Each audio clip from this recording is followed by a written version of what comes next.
우리 서로 한번 인사할까요? 주님이 당신을 목숨 걸고 사랑하십니다. 한번 인사하겠습니다.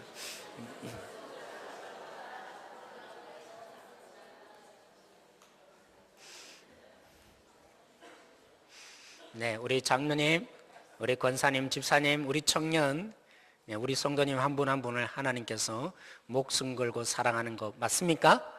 네. 그러면서 제가 제 과거를 조금 소개하고자 합니다. 개인적인 사생활. 네. 진심으로 자매를 좋아하기보다도 사랑한다면 어떻게 해야 될까 고민이 될 때가 있었습니다. 정말 사랑한다면 그 자매의 비전을 내가 꺾어서는 안 되겠다. 그런 갈등이 제 마음속에 찾아온 것이죠. 그래서 한 번은 제가 서울의 남산이라는 곳 아십니까? 같이 데이트하러 올라갔다가 내려오면서 전철 안에서 제가 제 삶의 마음을 이렇게 동화로 바꾸어서 표현을 했습니다. 소연자매, 이 소연자매가 누굽니까? 지금 저기 뒤에 앉아있는 제 아내에게 제 마음을 표시했습니다. 한 농부가 있었는데 산에 가서 보니까 너무나 향기로운 꽃이 하나 있었습니다. 그러면 어떻게 하고 싶죠? 꺾고 오고 싶습니다. 그런데 또 한편으로는 나만 이 아름다운 향기를 맡으면 될까? 그런 갈등이 생겼습니다. 그래서 그 꽃을 이 산에 두는 것이 더 좋지 않을까? 이 두 마음이 있는 농부가 있었습니다. 만약 소연자매라면 어느 쪽을 선택하겠습니까? 제가 그렇게 물었죠. 그러니까 제 아내는 굉장히 지혜로운 아내였습니다. 이 말의 의미를 정확하게 알아듣고, 전도사님, 그 당시에는 제가 전도사였습니다. 전도사님, 저는요 그 꽃을 제 집에 꺾고 와서 더 튼튼한 나무를 만들어서 그러면 더 향기로운 냄새를 세상에 있는 사람들에게 맛보게 해줄 수 있지 않겠습니까? 그 말은 무슨 말입니까? 자신의 비전보다 내가 더 좋다는 겁니다. 우리 집사람의 그 당시의 비전은 선교사가 되는 것이 꿈이었습니다. 그렇지만 저의 꿈은 한국교회가 선교지다. 굉장히 교만한 생각을 했던 것이죠. 그래서 한국교회를 나는 평생 섬겨야겠다. 이런 마음을 가졌으니까 꿈을 아는데 나랑 결혼하면요 그 꿈이 꺾일 거 아닙니까? 그 비전을 내가 꺾어야 되는가 말아야 되는가? 그 얘기를 듣고 자신을 꺾어달라, 나를 소유해 주세요, 이런 얘기로 제가 들렸습니다. 그럼에도 불구하고 제 마음에 무엇이 진짜 이 자매를 사랑하는 걸까? 순진하게 갈등을 잠시 했습니다. 그러나 어떻게 한 거죠? 결국에는 내 마음에 좋은 대로 꺾어왔던 것입니다. 그리고 지금 와서 생각해 보면 정말 자매를 위한 일이 뭔가 고민은 했는지 모르지만 제 아내를 진심으로 안 것은 아니었습니다. 오직 나만 안 거죠. 그런 생각을 살아보면 살아볼수록 여전히 제 아내를 완벽하게 알지 못하는 내 자신을 봅니다. 그렇다면 오늘 우리 주님이 도전하고 있습니다. 우리 주님이 우리를 아시는 목자라고 말하고 있습니다. 어느 정도 아실까요? 우리 앞본문에서 그랬습니다. 예수님이 목자가 되셔서 우리의 이름을 우리에서, 그죠? 그 양에 있는 우리에서 우리의 이름을 불러내신다고 했습니다. 사랑하는 성도 여러분, 우리를 예수님이 아신다고 했을 때, 목자로서 우리를 아신다고 했을 때 이름 정도 부르는 것으로 알겠습니까? 당연히 아니겠죠. 우리와 처지와 형편을 당연히 아시는 분입니다. 도대체 우리가 뭘 지금 추구하고 뭘 목표로 두고 있는지, 무엇보다도 지금의 상황, 처지를, 형편을 헤아려 주시는 분이 우리 목자이신 예수님인 줄 믿습니다. 사랑하는 성도 여러분, 지난주에 한 집사님이 저와 얘기를 나누었습니다. 그 얘기를 듣고 제가 제 자신을 한번 돌이켜보는 시간도 되었습니다. 그분이 이렇게 저에게 말씀해 주셨습니다. 목사님, 저는 평생 동안에 선생님 되지 않으려고 결단하고 그렇게 일해왔습니다. 그렇다고 해서 그분이 지금 교사냐 그런 뜻이 아닙니다. 그분은 지금 일하는 그 자리 가운데 또 섬기는 자리 가운데 한 번도 나는 교사처럼 살지 않으랴. 저는 그 말이 처음에는 무슨 말인지 몰랐습니다. 근데 가만히 듣고 보니까 이런 말씀을 하시는 것이었습니다. 목사님, 가르쳐 준다고 사람이 그대로 따라하는 법이 없습니다. 가르침에 대부분 사람들은 가르치는 자가 위에서 아래 사람을 다룬다, 이런 생각을 대부분 가진다는 것입니다. 그러기에 가르치면 힘들어하고 어려워합니다. 그래서 아무리 좋은 얘기도, 그를 위한 얘기도 때로는 나를 가르치려고 하네, 그래서 피한다는 겁니다. 아무리 좋은 진리도 때로는 안 받아들이려고 한다는 것입니다. 그러기에 저는요, 우선 그분을 이해합니다. 그분의 처지와 상황을 먼저 받아들이고, 얼마나 힘드십니까? 얼마나 어려우십니까? 그 마음을 알아주고 나니까요, 나중에는 내가 무슨 말을 하더라도 자기를 위해서 하는 말이기 때문에 그가 나에게 마음을 주고 내가 처방하는 그 처방을 따라서 그대로 하더라는 것입니다. 바뀌어지더라는 것입니다. 사랑하는 성도 여러분, 그렇죠. 오늘 우리의 인생을 살아보면 더더욱 그렇습니다.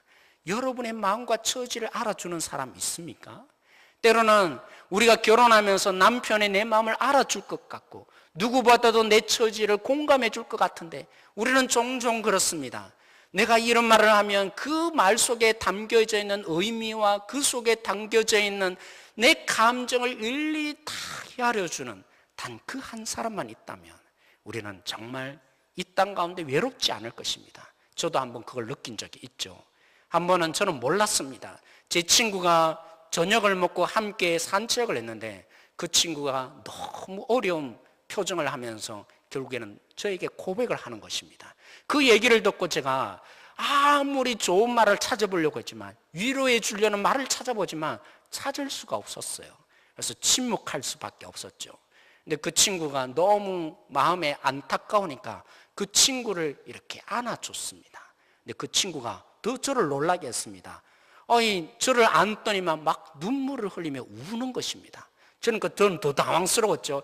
야, 이제 큰일 났다. 지금 울고 있는데 도대체 무슨 말로 위로해 줄 수 있을까? 위로의 말을 찾을 수가 없었습니다. 제가 할 수 있는 것은 그냥 안고 같이 우는 것밖에 없었습니다. 근데 그 친구가요, 나중에 고백을 해주는 겁니다. 은철아, 나의 인생 가운데 이렇게 위로된 적이 없다고. 내 마음을 알아주는 친구, 너야말로 내 인생에 정말 친구다운 친구다. 너무 힘이 되었다. 고백을 해주더라는 것입니다. 사랑하는 성도 여러분, 오늘 우리 가운데 정말 그렇게 나의 힘든 상황, 어려운 처지, 이 말 속에 담겨져 있는 외형적인 그 말의 표현이 아니라 이 마음 깊숙이 자리 잡고 있는 이 마음의 상태와 처지를 알아주는 사람이 있다면 우리의 인생이 외롭지 않을 것입니다. 어려운 일이 닥쳐도 나를 알아주는 사람, 내 마음을 붙들어주는 사람이 있기에 우리는 나름대로 이겨나갈 수 있을 것입니다. 이 세상이 결코 차디차다고 느껴지지 않을 것입니다. 그런데 목자이신 예수님은 그 정도가 아닙니다. 오늘 10절에 보십시오. 예수님이 왜 오셨다라고 합니까? 우리를 아시는 예수님은 우리의 형편과 처지만을 아는 것이 아니라 오늘 우리를 너무나 아시기에, 우리의 진정한 행복이 무엇인지를 아시기에 우리의 행복을 위해서 그렇게 하신다라고 합니다. 우리의 처지만 아는 것이 아니라 뭐가 진짜 행복한 것인지, 무엇이 행복한 것인지 우리보다도 예수님 자신이 더 잘 아십니다. 그러기 위해서 어떻게 하셨다고요? 우리에게 생명을 주시고 풍성한 생명을 주시기 위해서 이 땅에 오실 수밖에 없었다고. 그래서 내가 목자라고 예수님이 말씀하십니다. 사랑하는 성도 여러분, 한때 2000년대에 들었으면서 영화관을 휩쓰는 소재들이 있었습니다. 이 스크린을 휩쓰는 소재들이 뭡니까? 조폭 영화들이었습니다. 조폭을 소재로 한 영화였습니다. 이번 가을에도 배 무슨 단어로 시작하는 영화가 바로 조폭 소재로 한 영화 아닙니까? 또 여러분들이 너무 궁금해 하실라. 설교 시간에 뭔 영화인가, 배태 뭐 이런 게 있어요. 그렇죠? 이 영화를 보면 여전히 지금도 조폭에 대한 것들을 소재로 해서 영화가 여전히 지금도 만들어집니다. 왜 우리에게 이 조폭의 세계가 관심이 끌고 매력적일까요? 누군가가 그랬잖아요. 이 탤런트 중에 처음에는 인기가 없었는데 의리 하면서 하던 사람이 있습니다. 오늘 이 시대를 보니까, 이 세상을 보니까 의리, 조폭의 세계에는 의리가 있는데 오늘 이 시대는 의리 하나 없는 시대. 그래서 그 의리가 있는 조폭에 대해서 이 나름대로 마음이 가더라는 것입니다. 물론 그들의 질서와 방식은 잘못됐는지 모르지만 그들은 나름대로 의리가 있더라는 것입니다. 이 땅에 없는 의리가 그들 속에 있으니까 영화로 소재로 사용되고 또 우리들에게 관심이 매력적으로 다가오는 것이죠. 제가 한번 생각을 해봤습니다. 도대체 어떻게 두목에게 목숨을 걸까? 어떻게 그 조모렉이, 그죠? 부하들이 때로는 대신 칼 맞아주고 대신 감옥에 가줄까? 여러분, 친구라는 영화 보셨습니까? 거기 보면 얘기가 나옵니다.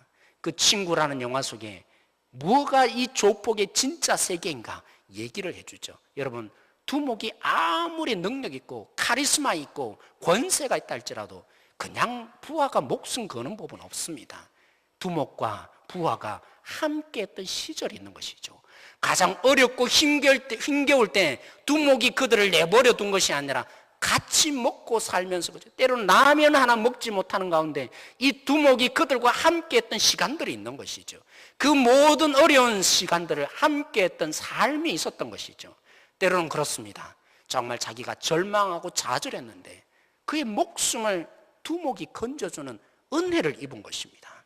그러니까 어떻게 합니까? 때로는 자기가 감옥에 있을 때, 때로는 그 가족을 책임져주고 자신의 아내를 그저 먹여 살리는 두목이 된 것입니다. 그 의리에 반한 것입니다. 그래서 뭐 하죠? 두목이 때로는 힘겨울 때, 때로는 칼 맞아야 되는 상황에 나에게 칼을 주십시오, 이런 조폭의 의리가 생긴 것이 아닌가 저는 이해하게 됩니다. 사랑하는 성도 여러분, 비록 그저 우리가 볼 때 이 조폭이 우리보다 나아 보이지만 결국에는 그들의 결론은 뭡니까? 서로 의리를 지키고 두목도 목숨을 걸게 되고 때로는 부하들도 목숨을 걸게 되지만 때로 서로에게 그 의리를 지키는 조폭의 세계, 결론은 뭡니까? 결국 죽는 것입니다. 아니면 감옥에 들어가든지 법의 집행을 받아서 결국에는 생명을 낳는 것이 아니라 죽음에 이르는 것이 그들의 결론입니다. 그렇지만 예수님이 우리 목자가 되신 이유가 무엇입니까? 왜 목숨을 거는 것입니까? 우리의 결론이 죽음이 아니라, 우리의 결론이 법의 집행을 받아서 감옥에 가는 것이 아니라 우리를 살려야 하니까, 우리에게 생명을 얻게 해야 되니까, 우리 가운데 다른 방법이 없으니까, 오직 생명을 살릴 수 있는 유일한 길이 이것밖에 없으니까 두목의 목자가 되신 것입니다. 우리에게 의리를 다해서 목숨을 거는 목자 예수님이 되신 것입니다. 여러분, 창끝이라는 영화를 아십니까? 그 영화에 짐 엘리어트 선교사님을 소재로 해서 영화를 저는 본 적이 있습니다. 그 짐 엘리어트 선교사님이 이 에콰도르라는, 그죠? 이 나름대로 와다니 부족, 정말 미개한 이들, 때로는 살육을 합니다. 이 인간을 잡아먹는 그런 식인종인 것이죠. 그런 부족에게 복음을 전하기 위해서 몇 번이나 시도를 했습니다. 그런데 우연히 길이 열려서 비행기를 타고 이제 그 땅에 나가게 된 것입니다. 그런데 그날 저녁, 가기 하루 전에 자기 아들이 얘기를 합니다. 아빠, 만약에 그들에게 복음을 전하려고 하는데 그들이 아빠를 죽이려고 하면 어떻게 할 거냐고, 총이 있는데 이 총으로 그들을 죽여서 아빠의 목숨을 살릴 거냐고. 근데 아빠가 뭐라고 고백했겠습니까? 아니라고. 난 그럴 수 없다고. 왜냐하면 내 목숨을 살리기 위해서 결국에는 내 총으로 그들을 죽이게 되면 그들은 복음을 한 번도 듣지 못하였으니까 지옥에 갈 거 아니냐고. 나는 창에 찔려서 죽어서 천국에 가지만 그들은 내가 그 총을 쏘아서 내 목숨을 살리게 되면 그들은 예수님을 한 번도 전해 듣지 못하고 결국에는 지옥에 갈 거 아니냐고. 그러니까 나는 총을 사용할 수 없다고 그렇게 고백했습니다. 근데 정말 그랬습니다. 주변에 있는 동료들이 창에 찔려서 죽어가기 시작합니다. 그리고 마지막 최후의 순간에 그에게 창을 들고 죽이려고 합니다. 물론 총이 자기 손에 있었죠. 그렇지만 그 총을 쏠 수가 없었습니다. 그가 고백합니다. 이렇게 고백했어요. 부와 비야 우는 부와. 그들의 언어로 말한 것이죠. 나는 당신들의 친구입니다. 그 한마디를 하고 죽었던 것입니다. 사랑하는 성도 여러분, 왜 짐 엘리어트 선교사님은 이렇게 자기를 향해서 죽이려는 상황에 자기를 방어할 수 있는 총을 사용하지 않은 것입니까? 저는 믿습니다. 이 지미 엘리어트 선교사님 마음속에 목자이신 예수님, 목숨을 주기까지 사랑하시는, 우리를 끔찍히 하시는 그 목자이신 예수님이 그의 마음속에 있었기 때문이라 믿습니다. 다른 방법으로는 저들을 살릴 수 없으니까, 다른 방법이 없으니까, 내가 죽어야 저들이 살 수 있으니까, 그래서 목숨을 바치신 예수님, 그 예수님이 그의 마음속에 있었기에 그도 동일하게 죽기를 원한 것이라 저는 믿습니다. 사랑하는 성도 여러분, 우리를 아시는 예수님은 끔찍히 아십니다. 우리를 살릴 수 있는 유일한 비결은 자신이 죽는 것밖에 없다는 것을 너무나 잘 알고 있습니다. 물론 지미 엘리어트 선교사님은 여러 번의 선물도 주고 그죠? 여러 가지 재미있는 방법들을 다 동원했지만 최후의 순간에 결국에는 자기가 죽지 않으면 안 되니까 결국에는 죽기로 상황적으로 결정되었지만 우리 주님은 그런 분이 아닙니다. 우리를 아시는 것입니다. 다른 방법이 없는 것을 아십니다. 우리를 생명을 줄 수 있는 유일한 방법이 십자가밖에 없다는 것을 처음부터 알고 계시는 분이었습니다. 이럴 수밖에 없으니까 내가 이렇게도 해보고 저렇게 고쳐도 보고 말씀도 전해보니까 그래서 더 이상 안 받아주려니까 그래서 예수님의 십자가에 죽은 것이 아니라 이 땅에 처음부터 왜 오신 것입니까? 오늘 말씀하십니다. 내가 목자가 되어서 목숨을 버리노라. 스스로 상황적으로 어쩔 수 없이 당한 것이 아니라 자발적으로 처음부터 예수님은 아셨던 것입니다. 내가 죽어야만 저들이 살 수 있고 풍성한 생명을 누릴 수 있는 것 아시는 목자이셨던 것입니다. 사랑하는 성도 여러분, 물론 예수님이 이렇게 말씀하시지만 하나님이 수천 년 전에 예수님이 오시기 전에 죄를 지었던 아담에게도 말씀하셨지만 저는 이사야의 말씀으로 이렇게 말씀드리고 싶습니다. 이사야에게 하나님이 말씀하십니다. 내가 나의 아들인 이스라엘을 어떻게 구원해낸지 아느냐? 애굽에서 탈출시킬 때 어떻게 탈출한지 아냐? 그 애굽을 희생시키고 그래서 내 자녀로 삼은 것이 너희들이었다. 그냥 내 자녀로 받아준 것이 아니라 희생 제물로 삼은 그 애굽을 희생시켜서 너희들을 내 자녀로 삼았다. 이 희생의 의미를 모르고 끊임없이 하나님 없는 삶을 사는 너희들, 제발 좀 돌아오라고 수십 번 얘기하지 않았냐? 그래도 안 돌아옵니다. 하나님이 어디에 있냐고, 하나님보다도 다른 우상이 더 좋다고, 내 힘으로 사는 것이 인생이 아니냐고, 희생물을 치르고 구원받은 이스라엘 백성들이 제대로 알지 못합니다. 그래서 하나님이 말씀하십니다. 내가 진노의 잔을 너희들에게 기울이고 있다고. 어떻게 하신다고요? 하나님이 진노의 잔을 붓고 있다고요. 그러면 결론이 무엇이겠습니까? 하나님이 진노의 잔을 이제 이사야 선지자를 통해서 말씀하고 있으니까 이들 백성들이 이제 죽을 것이 분명합니다. 하나님이 내칠 것이 분명합니다. 완전히 멸망당할 것이 분명합니다. 그 말씀을 하셨던 하나님이 그 다음 본문에 이렇게 말씀하십니다. 내가 너희들을 나의 자녀로 삼기 위해서 애굽을 희생물로 삼았던 것처럼 너희들을 이 진노의 자녀, 진노의 잔을 베풀어야 되는 여기를 베풀지 않고 희생자로 다시 삼겠다. 그들이 아니라 이제는 하나님께서 자신에게 진노의 잔을 퍼부으시겠다고 말씀하셨습니다. 오늘 예수님이 그 의미로 말씀하십니다. 사랑하는 성도 여러분, 하나님이 예수님을 왜 보내신 것입니까? 우리 이름을 아시는 유일한 분이십니다. 우리의 처지의 형편을 헤아려 주시는 유일하신 분입니다. 내 마음을 알아주고 어떤 고통 속에서, 어떤 외로움 속에서, 어떤 처지에서 힘들어하는지 누구보다도 알아주시는 분이 예수님입니다. 목자이십니다. 그 주님이 우리의 행복이 뭔지를 누구보다도 잘 아십니다. 우리가 이렇게 하면 더 행복할 것처럼 보이고 저렇게 살면 더 행복할 것처럼 보이지만 우리보다도 우리 자신을 너무 잘 아시기에 그 생명으로 채워주고 싶어 하시는 것이 예수님 목자이십니다. 그런데 그 예수님이 왜 오신 것입니까?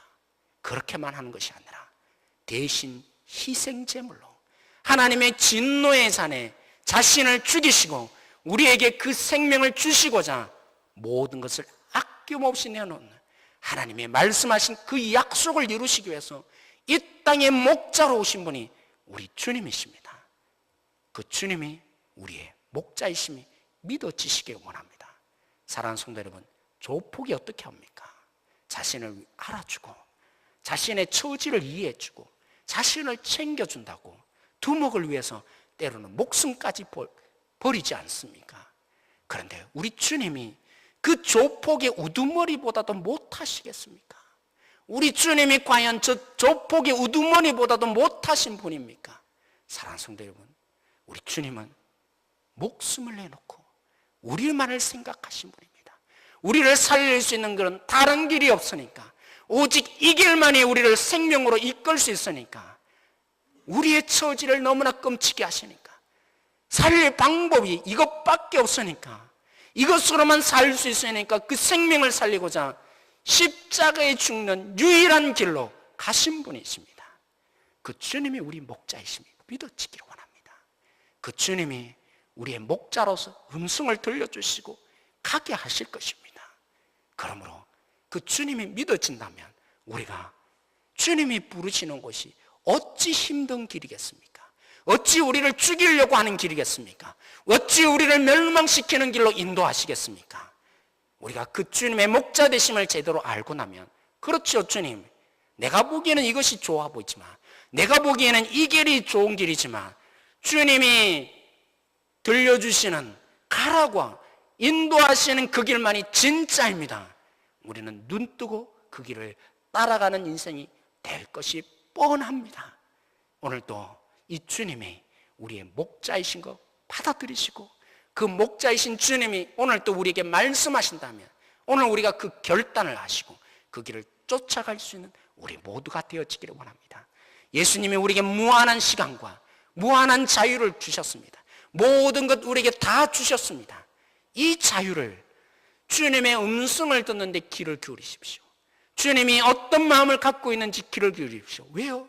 주님이 말하시는 것마다 우리를 살리기는 길이기 때문입니다. 우리에게 생명의 풍성함으로 채우는 길이기 때문입니다. 그러므로 오늘 또 우리가 우리의 시각을 내려놓고, 우리의 의지를 내려놓고, 우리의 경험을 내려놓고, 주님 오늘 또 나에게 말씀해 주십시오. 나의 이름을 불러주시고 주님이 이끄는 길이 최고의 길이기에 내가 그 길을 쫓아갈 수 있도록 우둔한 나에게 내가 눈을 뜨게 해주시고 하나님의 음성이 들리게 해달라고, 내가 뭘 선택해야 될지, 오늘 하루하루 가운데 내가 어떤 길로 가야 될지, 우리 교회가 어떤 선택을 해야 될지, 하나님 우리 교회가 무슨 마음을 품어야 될지 주님 말씀해 주십시오. 그러면 우리 교회는 행복해질 수밖에 없습니다. 왜요? 주님은 우리를 엉뚱한 길로, 죽음의 길로 인도하실 분이 아니시거든요. 생명을 바쳐서 우리에게 풍성케 하시는 것이 주님의 진정한 목자 되심의 의미이기 때문입니다. 그러므로 사랑하는 장로님, 집사님, 권사님, 제가 누누이 강조하지만 함께 무릎 꿇고 하나님의 음성을 듣고자 귀를 기우는 기도의 자리 나오셔야 합니다. 하나님의 말씀하시는 것이 무엇인가, 하나님께 시간을 떼어놓아서 주님 마음을 달라고 귀를 기울이는 교회가 되어야 우리는 한 걸음 한 걸음 주님의 음성을 듣는, 주님의 음성이 들려지는 양으로서 살아갑니다. 행복해질 수 있습니다. 사는 성도님, 저는 믿습니다. 우리 장로님, 권사님, 집사님들 얘기를 다 들어보면 하나님의 은혜를 다 경험하신 분들이에요. 하나님의 그 놀라운 역사를 경험해보지 않은 분들이 없더라고요. 그런 우리는 주님의 양입니다. 음성이 안 들리는 존재가 아니라 이미 들어보셨던 분들입니다. 오늘 예수님이 말씀한 것처럼 내가 하나님을 알고 하나님이 나를 아는 것 같이 너희들도, 내가 너희를 알고 너희들도 아는 자들이라고 했습니다. 오늘 우리가 주님의 양입니다. 주님 목자의 음성을 듣는 자, 목숨을 버리기까지 사랑해 주신 주님의 음성을 따라가는 진정한 행복한 성도 모두 되어지기를 소망합니다. 오늘 말씀으로 우리 함께 이 시간 기도하기를 원합니다. 오늘 우리가 함께, 주님 그렇습니다. 주님이 우리의 주인이시지만 목숨 걸고 사랑하시고 우리의 형편을 알아주시고 그러기에 우리에게 생명을 주시고 더 풍성케 채워주실 목자이십니다. 처음부터 이 땅에 오신 의미가 바로 여기에 있습니다. 우리에게 생명을 주시고자 우리에게 말씀하여 주시는데, 우리의 귀가 열려지게 해주시고 음성을 듣게 해주시고 사랑하게 해주시는, 나를 사랑한다고 말씀하시는 주님이 나의 인생의 홀로 인생길을 걷게 하지 않고 이끌어 주시는, 인생길을 이끌어 가시는 목자이신 주님을 믿게 하여 달라고, 그러한 인생 되게 해달라고, 그러한 교회 되게 해달라고 이 시간 우리 함께 기도하며 나가기를 원합니다. 같이 기도하시겠습니다. 하나님, 그렇습니다. 오늘 우리 속에 주님이 계십니다. 우리에게 목자 되시는 주님이 계십니다. 우리를 알아주시는 주님이 계십니다. 주님이 우리 가운데 오셔서 무엇이 진정 우리의 행복한 길인지 우리가 생각하고 이해하고 고민하는 것보다도 너무나 잘 아십니다. 우리 인생 가운데 생명으로 채워주기 위해서 목숨 거시는 주님이십니다. 하나님, 그렇죠. 이 목자이신 주님을 안다면 우리도 목숨 걸 수밖에 없습니다.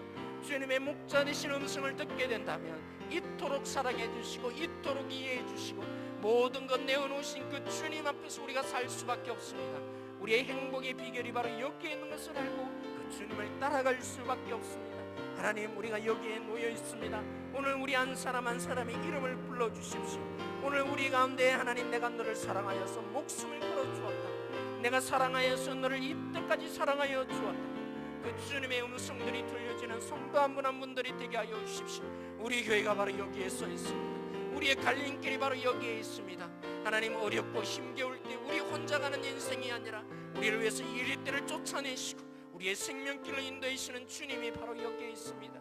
그 주님의 목소리가 들려지는 한 분 한 분들이 되게 해주셔서 우리가 하나님의 마음을 가지고 이 땅 가운데 주님의 길로 걸어가는 행복한 성도, 행복한 가정, 행복한 교회가 되어질 수 있도록 주님이 역사하여 주시기를 소망합니다. 주님, 붙들어 주십시오. 하나님, 오늘 말씀처럼 이 세상이 만만치 않습니다. 얼마나 많은 이리때가 우리를 집어삼키려고 노리고 있는 삶입니다. 생명을 잃을 수밖에 없는 우리의 삶입니다. 그러기에 내가 너희들의 목자가 되었다고, 내가 모든 상황 속에서 너희를 붙들어주며 이해해주며 내 목숨을 걸어주겠다고 주님이 약속하실 뿐만이 아니라 이 십자가를 통해서 확정해 주셨습니다. 오늘 우리 한 사람 한 사람 주님께서 붙들어 주십시오. 주의 음성이 들려지는 지체들이 되게 하여 주십시오. 너무나 끔찍히 사랑한다고, 내가 너희들을 너무나 잘 안다고, 그 마음을 헤아리게 이 길로 따라오라고, 이 길만이 살 길이라고 말씀하시는 주의 음성이 들려지는 양들이 되어지기를 원합니다. 하나님, 우리 모두를 양으로 부르신 하나님, 오늘 이 자리에 우리가 기도하며 고백했습니다. 주님이 목자임을 믿고 따라가겠습니다. 우리를 생명의 길로 인도해 주시는 주님의 음성이 낱낱이 확인되는 일주일의 삶이 될 수 있도록 주님, 우리 가운데 목자이신 주님을 보게 하는 이 시간 되게 하여 주십시오. 함께 하신 주님을 찬양하며 예수님의 이름으로 기도드렸습니다.